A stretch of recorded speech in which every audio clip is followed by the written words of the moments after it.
Petit Jornal. Inteligência e irreverência em doses diárias.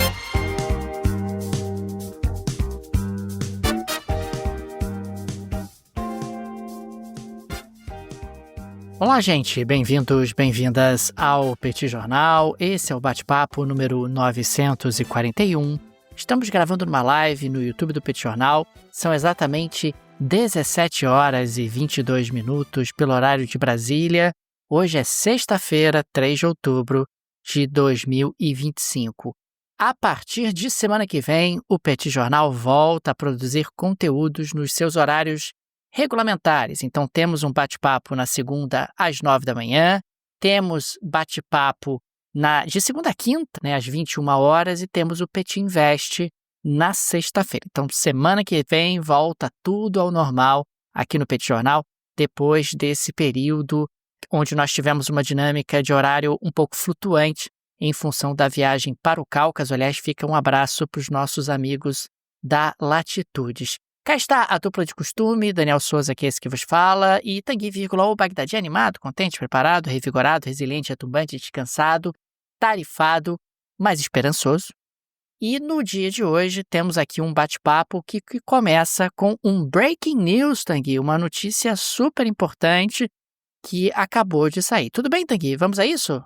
Tudo bem, Daniel Souza? Vamos lá para esse bate-papo 941, né? A gente passou 2 dias aí sem bate-papo, a gente não tá nem acostumado, né, Daniel? 2 dias sem gravação, então estamos aqui de volta nessa sexta-feira, fim da tarde, e na segunda-feira a gente volta, como o Daniel falou, à normalidade.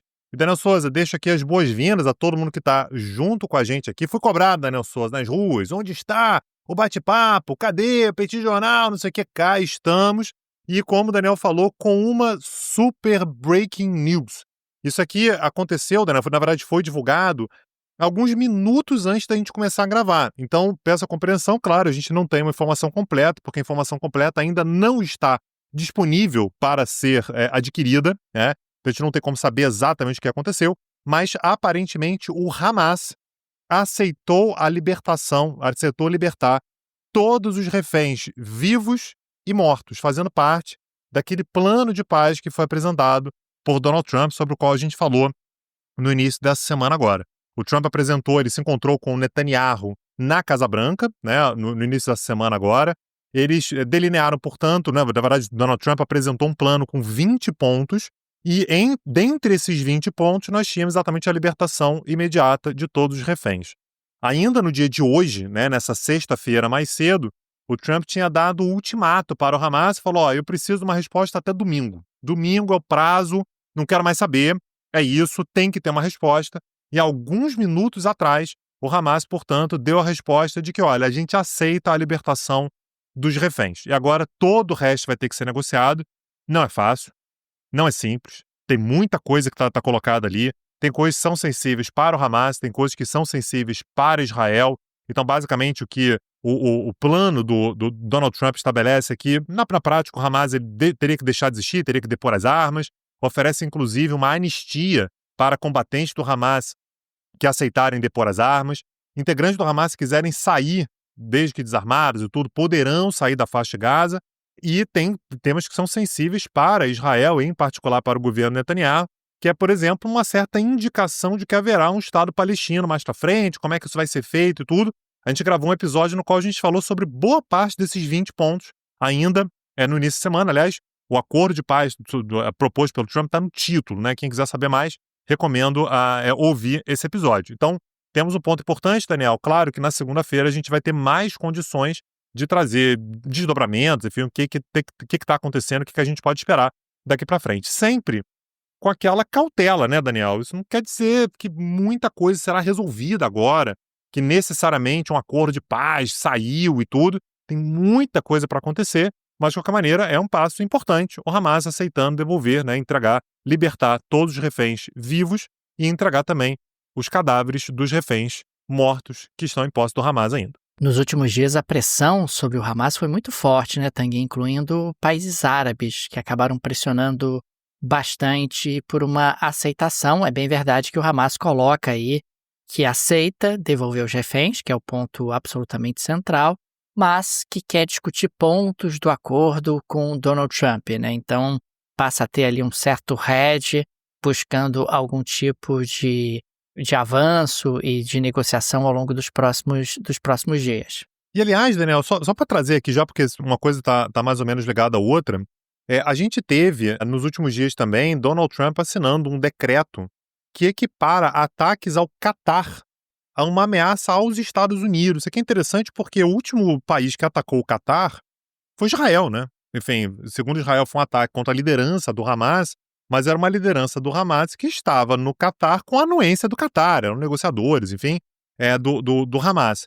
Então, naturalmente, isso pegou muito mal no Catar. O Catar é um aliado dos Estados Unidos, não é um aliado para os Estados Unidos tão importante quanto Israel, mas é um aliado muito importante, tem base aérea, tem, enfim, de fato, uma ligação muito interessante para os Estados Unidos. Na época, eu lembro que o Donald Trump, por exemplo, ele não condenou Israel publicamente, mas claramente havia um desconforto, né? Poxa, atacou o Catar, meu Deus. Sabe, não era para ter acontecido na visão dos Estados Unidos. E agora, portanto, Donald Trump assinou um decreto que equipara qualquer ataque armado ao Catar como uma ameaça à paz e à segurança dos Estados Unidos. Então, me parece também, né, Daniel, dá para ler dessa maneira, que é o Netanyahu, seguinte, você vai mexer com uma galera aí, você atacou já o Líbano, atacou o Irã, você atacou a Síria, agora tem uma galera aqui que não é para fazer. Não é para fazer, Catar não é para mexer, a Arábia Saudita não é para mexer, Jordânia não é para mexer, Egito não é para mexer. Então, enfim, me pareceu aí um sinal bem claro que é dado. Sempre lembrando, Daniel Souza, que Donald Trump aceitou recentemente, né, um Boeing 747 de luxo que foi oferecido pelo Catar para ele, Donald Trump, né? E o avião, nesse momento, está sendo preparado, inclusive, pelas Forças Armadas dos Estados Unidos para servir como novo Air Force One. Aliás, a gente falou sobre isso na época, Daniel, que esse avião foi oferecido e tal, que o Trump disse que quando deixar a presidência vai ficar com o avião. É isso. Recebi esse avião aqui do Catar e vou ficar com ele, né? Na prática, eu não estou nem um pouco disposto a devolvê-lo, Daniel. Tanguy, avançando aqui para a próxima pauta, nós tivemos o início nos Estados Unidos do shutdown, né? Nós chegamos a prever isso aqui no Petit Jornal, não houve acordo entre democratas e republicanos no Senado e, consequentemente, estamos em shutdown nos Estados Unidos. Ele começou no primeiro dia do ano fiscal, agora no início de outubro. Na prática, é o 15º shutdown desde 1981. O mais longo de todos aconteceu entre 2018 e 2019. No governo de Donald Trump, foram 35 dias de shutdown. Na prática, serviços essenciais continuam funcionando, como é o caso de segurança, saúde, emergência, controle aéreo, mas serviços que não são essenciais deixam de funcionar. Por exemplo, a Agência de Proteção Ambiental tem 89% dos seus funcionários suspensos, assim como nós temos a paralisação de pesquisas científicas, temos a paralisação na divulgação de dados econômicos. A estimativa é de que 750 mil servidores federais dos Estados Unidos estão suspensos. Na prática, vão para casa sem qualquer tipo de remuneração, sem qualquer tipo de rendimento. Nós continuamos com um impasse em relação à aprovação do projeto orçamentário e uma coisa que a gente pode observar nessas primeiras horas de shutdown é que Donald Trump tem sido muito habilidoso, junto com os republicanos, para colar a culpa do shutdown nos democratas, o que não é algo tão simples de fazer, na medida em que o orçamento é de responsabilidade do governo, do Poder Executivo. Quer dizer, o Poder Executivo acaba sendo responsável ali por construir uma peça orçamentária que possa ser aprovada tanto na Câmara quanto no Senado. Mas o Donald Trump tem colocado, olha, é culpa dos democratas, os democratas é que estão fazendo exigências demais. Lembrando que a exigência é basicamente relacionada a subsídios, a continuidade de subsídios no segmento de saúde para famílias mais pobres. Então é culpa dos democratas e, sendo culpa dos democratas, eu não tenho nada a ver com isso. Reclame com o senador do seu estado, o senador democrata, que não quer aprovar a peça orçamentária para que o governo saia de shutdown e para que o governo possa funcionar de maneira regular. Uma outra coisa que chama a atenção é que o Trump tem ameaçado lançar mão de medidas irreversíveis, ou seja, cortes permanentes de servidores. Já que eles não são tão necessários, quem sabe eu não corto uma parte dessa galera, uma parte importante dessa galera, de forma definitiva. Agora, existe o temor de que o shutdown possa trazer algum tipo de impacto sobre a atividade econômica nos Estados Unidos, possa trazer consequências também no que diz respeito às expectativas, e isso é algo que também não pode ser perdido de referência quando a gente está falando dessa temática. Por que eu tô com a impressão de que o Trump não ficou nem um pouco chateado com esse shutdown, hein, Daniel? Por que não ficou mesmo? Ele pareceu genuinamente feliz. É isso. E vai ter que cortar e tal. E aí, o que é interessante, Daniel, é que os cortes vieram, claro, né? Como você falou, essa ideia de cortar, não pode pagar, e aí demite logo, né? E aí não vai ter que pagar, nunca mais, né? Você diminui a quantidade de servidores públicos, mas em especial cortar, inclusive, em estados democratas, né? Isso tá acontecendo, por exemplo, em Chicago, né? A capital de Illinois, que é um estado tradicionalmente democrata, sempre democrata.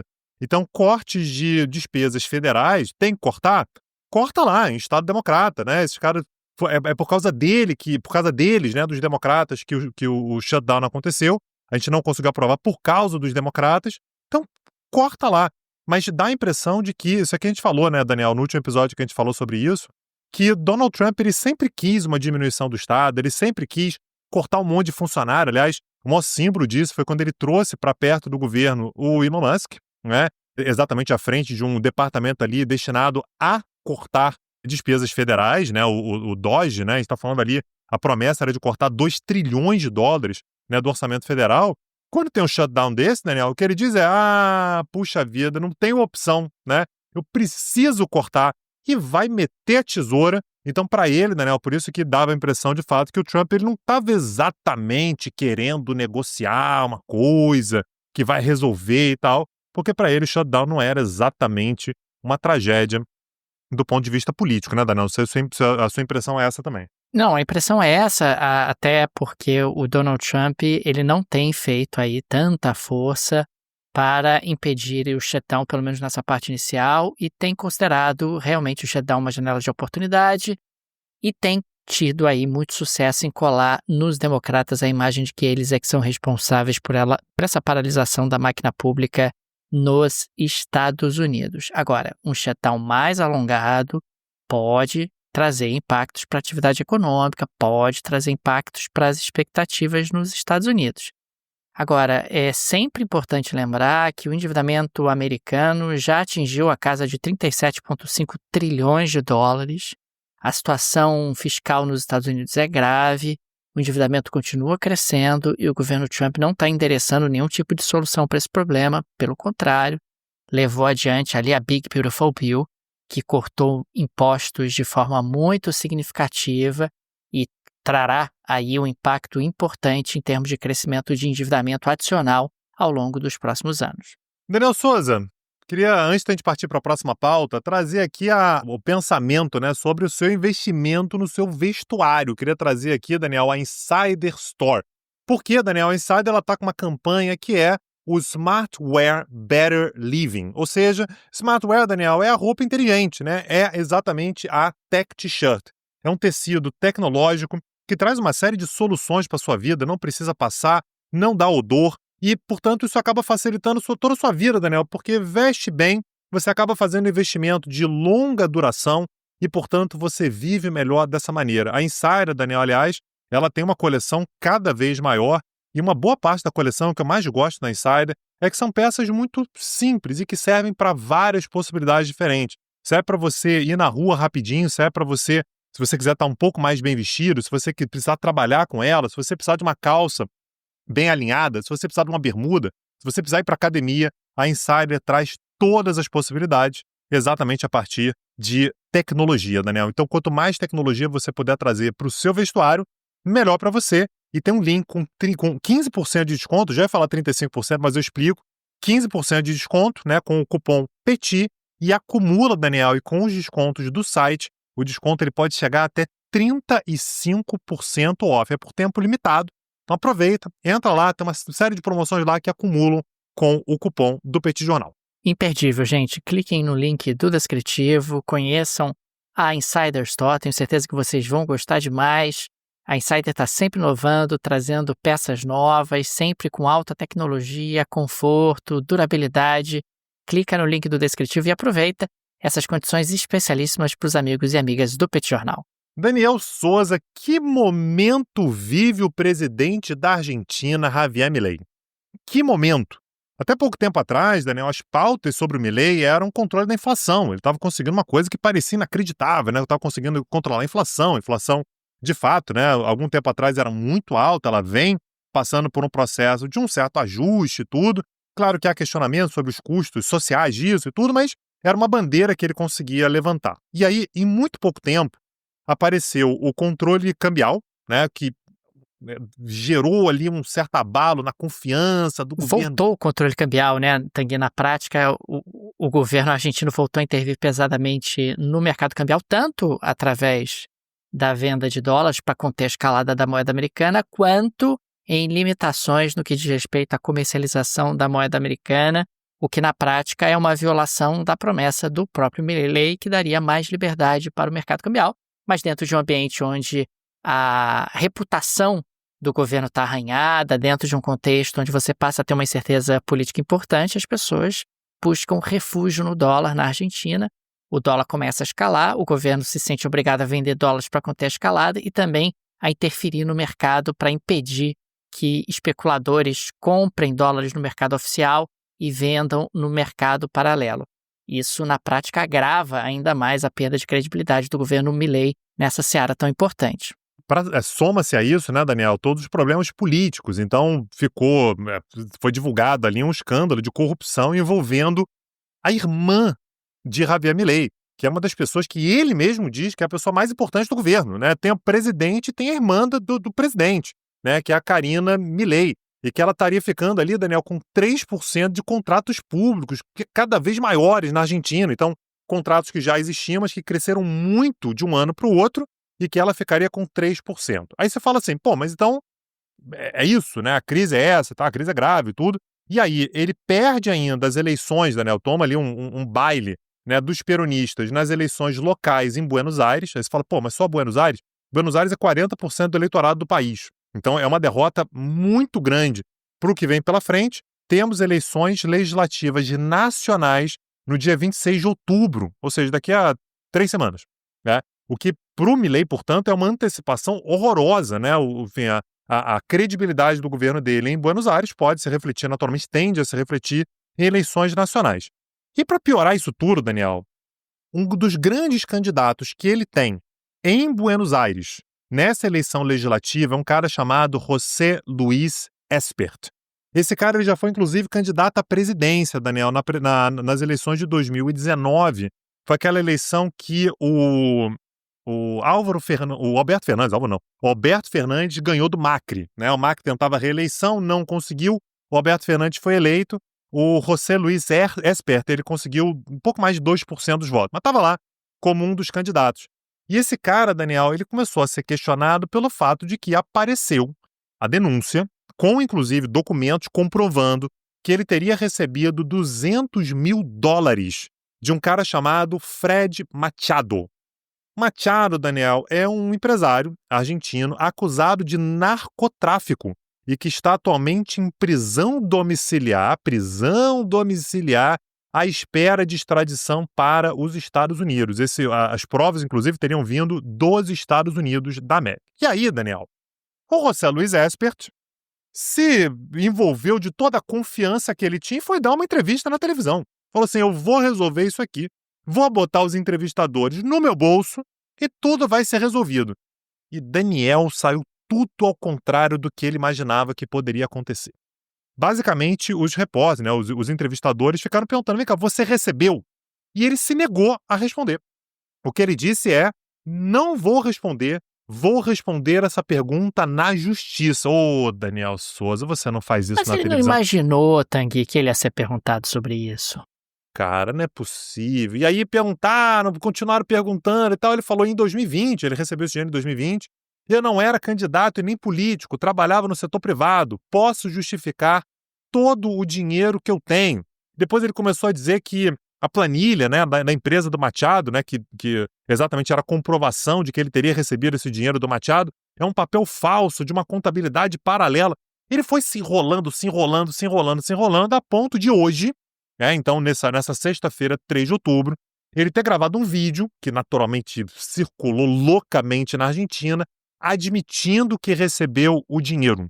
Recebi o dinheiro, mas ele disse que o dinheiro ele foi pago como uma remuneração pelo seu trabalho de consultor econômico. Porra, Daniel, aí você até explicar isso pro eleitorado já era, né? Ah, não, veja bem, eu recebi o dinheiro do cara que tá em prisão domiciliar esperando extradição por narcotráfico, fraude financeira, tudo que você possa imaginar, mas foi uma atividade privada. O discurso dele era mais ou menos assim, ninguém tem nada com isso. Atividade privada, eu prestei um serviço, recebi $200 mil. Nunca recebeu $200 mil por aí, Daniel? Ninguém nunca eu vou te dar $200 mil, toma aí, mais de R$1 milhão, toma aí. E isso tudo, Daniel, abala muito a possibilidade que o Milei tem de conseguir um resultado um pouco mais expressivo nas eleições de 26 de outubro. As pesquisas vêm mostrando, Daniel, que o eleitorado argentino está muito mexido com o caso da Karina Milei, mexido no sentido de tá claramente sentindo que é uma coisa muito grave, então o governo não conseguiu minimizar a questão. E você ainda tem a questão do controle cambial e aí mexe com o mercado, né? O mercado também já olha para o governo argentino já de uma forma que não olhava algum tempo atrás. Tem a derrota do dia 7 de setembro nas eleições locais da província de Buenos Aires. E nessas eleições, portanto, que vem por aí, Daniel, 26 de outubro, a expectativa para o grupo governista é das piores. Temos uma popularidade do governo Milei que cai a olhos vistos. Vamos ver, Daniel, mas o timing para ele é o pior possível. Provavelmente ele vai levar um baile. Some-se a isso o fato de que ele não tem nenhum governador, o partido dele não tem nenhum governador para fazer campanha. Então, naturalmente, o governo dele está sendo visto como tóxico. A expectativa, portanto, para as eleições de 26 de outubro são tenebrosas para o governo de Javier Milei, Daniel. Tem que, nessa semana, a China lançou o Visto K.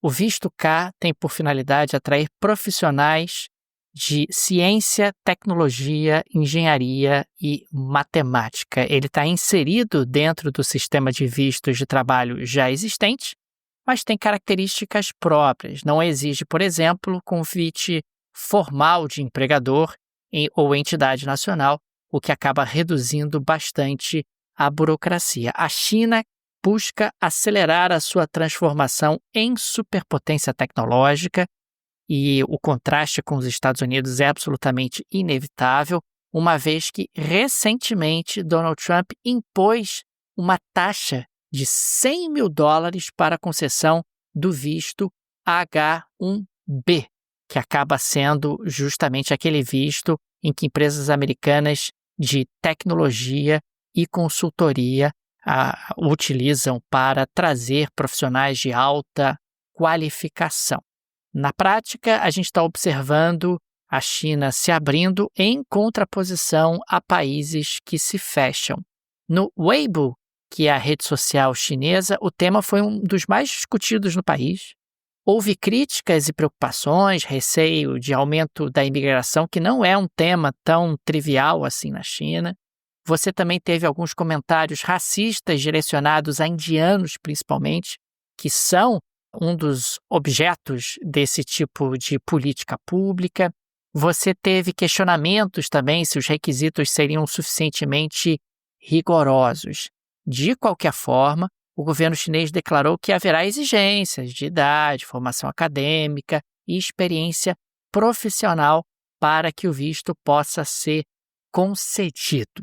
É algo que chama muito atenção esse esforço da China de tentar atrair mão de obra qualificada. Agora, ressalto que a China mantém barreiras altas à concessão de cidadania chinesa para estrangeiros que não sejam chineses por etnia ou não tenham ali laços de sangue com a China.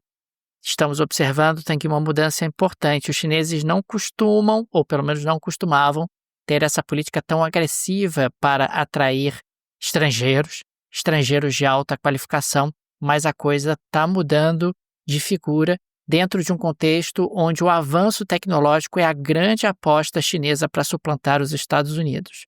A China tem algumas dificuldades, tem questões relacionadas ao bônus demográfico que está mais curto do que as autoridades chinesas previam, tem problemas no mercado imobiliário, com muitos imóveis vazios na China, uma crise imobiliária que ninguém sabe exatamente o tamanho.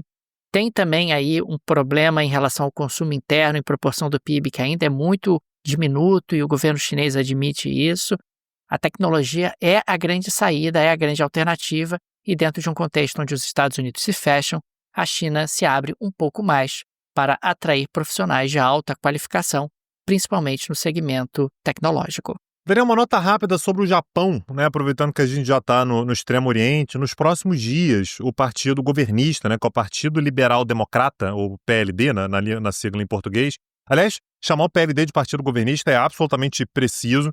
É um partido que existe há 70 anos, né? Foi criado em 1955 e esteve ao longo desse período à frente do país em 66 anos. Né? Então, 66 dos 70 anos desde a sua criação, o PLD é o partido do governo. Então, a gente teve a renúncia, né, do Shigeru Ishiba, né, que era o último primeiro-ministro do Partido Liberal Democrata, e, portanto, agora a gente vai ter a escolha do novo líder do partido, que se tornará, de forma mais ou menos automática, ali, o primeiro-ministro do Japão.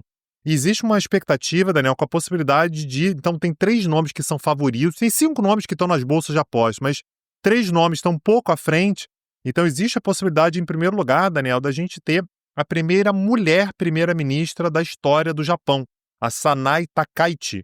Ela é uma conservadora de perfil nacionalista, que era uma aliada bastante próxima ao Shinzo Abe, né, que foi primeiro-ministro durante bastante tempo do Japão e que foi assassinado recentemente.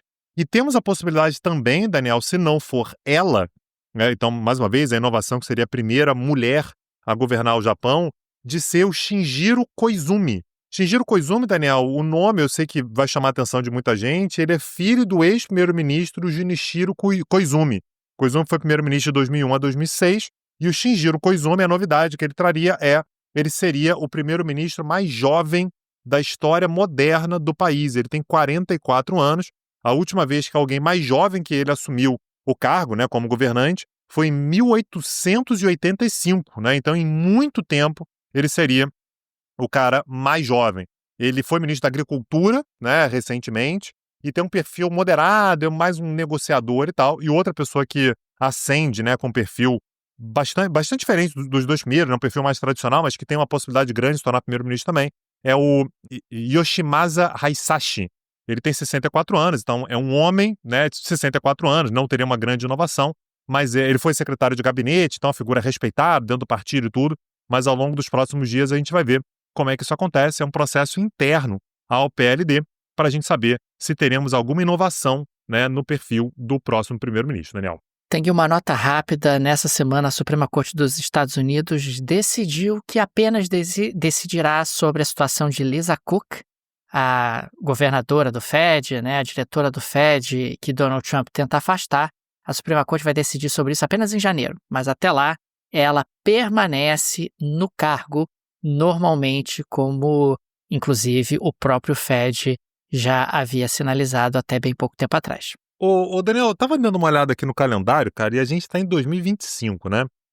Mas eu fiquei com a impressão que a gente estava ali por volta de 1791, porque Maria Antonieta voltou pro debate, e voltou especialmente na geleia da Shakira de hoje. É verdade? É verdade, Tang. Na geleia da Shakira de hoje, eu trago uma publicação no X do gabinete do governador da Califórnia, o gabinete oficial do governador da Califórnia, o senhor Gavin Newsom. E esse gabinete, Tang, postou uma imagem gerada em inteligência artificial de Donald Trump como se fosse Maria Antonieta, a rainha da França que acabou sendo guilhotinada durante a Revolução Francesa. E aqui numa tradução livre, o que eles estão dizendo que o Trump, assim como Maria Antonieta, diz para o povo: sem healthcare para vocês, sem sistema de saúde para vocês, camponeses, mas ballroom for the queen. Ballroom fazendo referência à reforma do ballroom, do salão de bailes da Casa Branca, que Donald Trump está levando adiante, independentemente do shutdown. Então a provocação do Gavin Newsom é a seguinte: vocês, camponeses, vão ficar sem healthcare, mas eu vou ficar com o meu ballroom. É a provocação que o Newsom tenta fazer aqui dentro de um contexto onde Trump tenta colar nos democratas a responsabilidade pelo shutdown.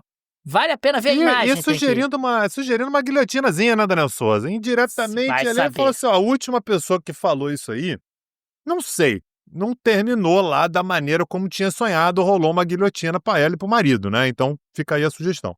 É claro que a provocação também envolve aquela clássica frase que Maria Antonieta teria dito, não sei o quê, olha, vocês que não têm pão comam brioches. Embora isso seja extremamente questionável se foi exatamente assim que aconteceu, mas entrou para a história e o Newsom pegou e trouxe para o contexto atual da política americana. Daniel Souza, dessa maneira a gente chega ao fim do nosso episódio, deixando aqui o convite para você acessar o site peticursos.com.br. Você curte o Petit Jornal? Teve gente, Daniel Souza, ficou com saudade da gente. 2 dias sem gravar, pessoal, meu Deus, poxa, eu queria tanto mais um episódio, uma aula, alguma coisa, tá lá, peticursos.com.br. Você pode ter a nossa companhia de forma ininterrupta, assistindo a aula que você quiser, do jeito que você quiser, na hora que você quiser. Ah, eu quero, um Petit Jornal aí de madrugada. Pode botar lá, assiste, tem aula sobre tudo quanto é tema. Acessa lá, peticurso.com.br. Bom demais, viu? E de preço acessível. Tenho certeza que vai te ajudar muito, né, a suprir a vontade que você tem de aprender sobre mais questões acerca da política e da economia. Mundo afora, Daniel. Fica aqui também o nosso agradecimento aos apoiadores e apoiadoras do Petit Jornal, vocês que ajudam a manter esse projeto de pé. Fica o nosso carinho, o nosso abraço, o nosso muito obrigado a cada um de vocês. O Petit Jornal dá bastante trabalho, embora seja também bastante prazeroso, e a ajuda dos nossos apoiadores para manter esse projeto de pé é fundamental. O Petit não tem nenhum conglomerado por trás, nenhuma produtora por trás, e por isso agradecemos demais a ajuda de nossos apoiadores. Fica também o convite, se você gosta do nosso projeto, se ele faz diferença na sua rotina, considere nos apoiar. No descritivo desse episódio tem várias alternativas, tem a chave Pix para apoiar o Petit Jornal, petijornal.pj@gmail.com, uma forma instantânea de apoiar o Petit. Tem também o link para o Apoia-se, o link para o Patreon. Tenho certeza que uma dessas alternativas será confortável para você. Segunda-feira estamos de volta, horário tradicional, Daniel Souza. 9 da manhã estamos aí, 9 da noite também. Nos vemos, um abraço e até a próxima, gente. Valeu. Tchau, tchau. Petit Jornal. Inteligência e irreverência em doses diárias. Acesse www.petijornal.com.br.